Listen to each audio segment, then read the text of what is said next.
சுண்டைக்காயில வந்து வத்தல் வந்து எல்லோரும் பண்ணுறது தானே. இதில் வந்து என்ன டிப்ஸ் சொல்ல போகிறீங்கன்னு சொல்லி கேட்பீங்க.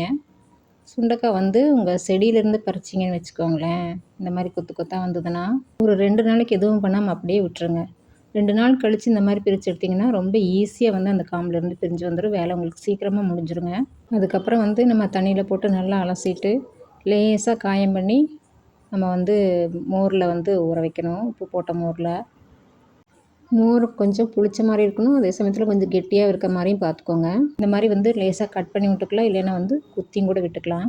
ஆனால் கல்லில் வச்சு தட்டினீங்கன்னா ஃபுல்லாக இருக்கிற விதையெல்லாம் வெளியில் வந்துடுங்க, ஃபுல்லாக வீணாக போயிடும். இப்படி வந்து குத்தி போடாட்டி நம்ம வந்து எண்ணெயில் போடும்போது வெடிக்குங்க. அதுக்கு தான் வந்து லேசாக காயம் பண்ணுறது. நைட் ஃபுல்லாக ஊறினதுக்கப்புறம் எடுத்து ஒரு தட்டில் எடுத்து வச்சு நம்ம வந்து காய வச்சிடலாம்.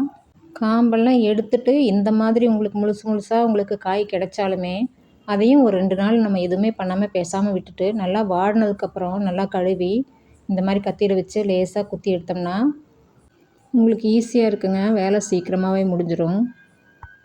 வீட்டில் மூங்கில் தட்டு இருந்ததுன்னா காய் போட்டிங்கன்னா ரொம்ப நல்லது. என்கிட்ட வந்து மூங்கில் தட்டு இல்லைங்க, அதனால் வந்து நான் ஸ்டீல் பிளேட்டில் வந்து நான் வந்து காய வைக்கிறேன். ஃபஸ்ட்டு நாள் காய்ஞ்சது இந்த மாதிரி இருக்குது பாருங்கள். ஒரு 2 3 நாள் காய்ஞ்சதுக்கப்புறம் நமக்கு இந்த அளவுக்கு கிடச்சிருக்குது. ஈரம் இல்லாத ஏதோ ஒரு ஜாரில் நம்ம ஸ்டோர் பண்ணி வச்சுக்க வேண்டியதாங்க. தேங்க்யூ.